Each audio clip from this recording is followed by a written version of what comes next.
Hello, my name is Heping Kai. Now I am excited to share with you an intriguing concept that has shaped the way we understand probability and decision making: Bayes' theorem. Let's start with the origins. Bayes' theorem originated in the 18th century, was proposed by English statistician and clergyman Thomas Bayes.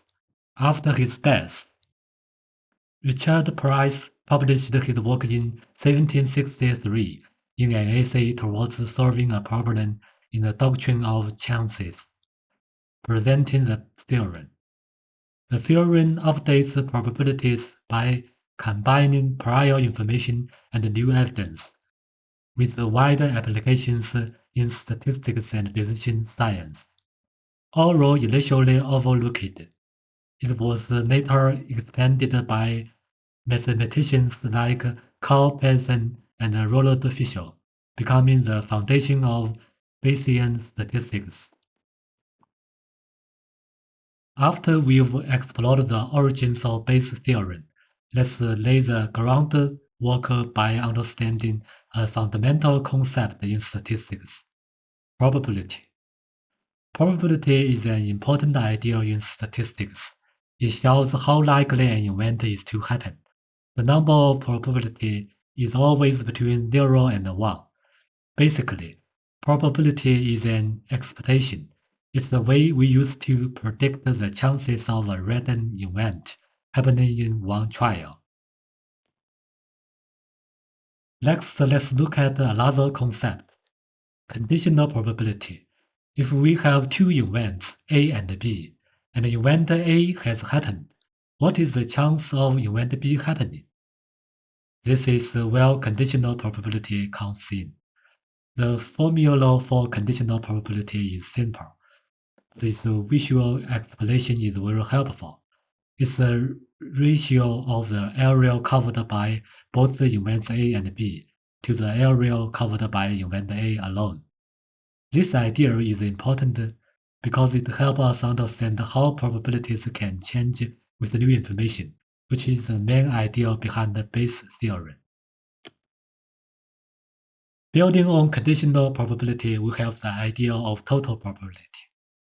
This rule helps us find the chance of an event by looking at all the possible ways it can happen.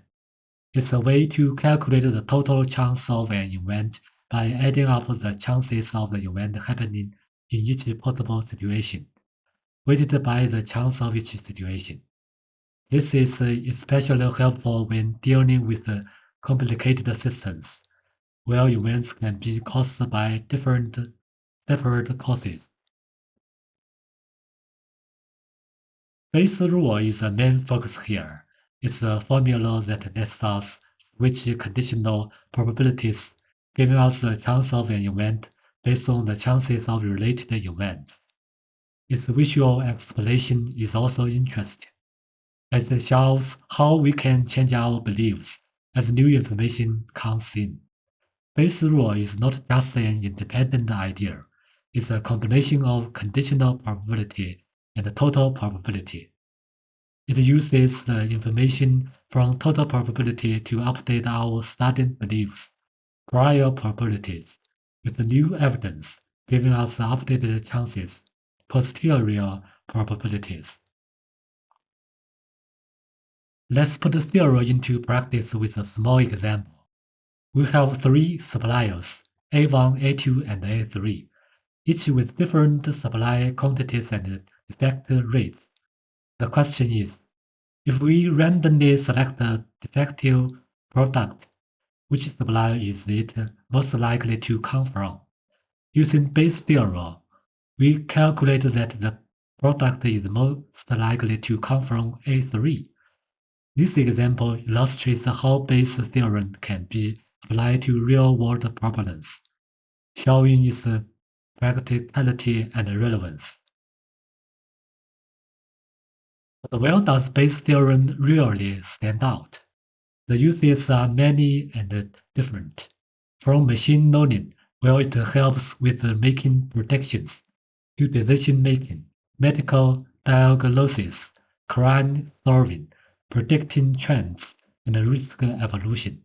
Bayes' theorem is a flexible tool that helps us make better choices when things are uncertain. Its ability to update the chances based on new information is what makes it so strong and useful in many areas. In conclusion, Bayes' theorem is more than just a math formula. It's a way to look at and understand the world more clearly. It shows how conditional probability and total probability are collected and come together to create a strong way to understand and predict events. I hope this short look into Bayes has been as helpful for you as it has been for me. Thank you for your watching.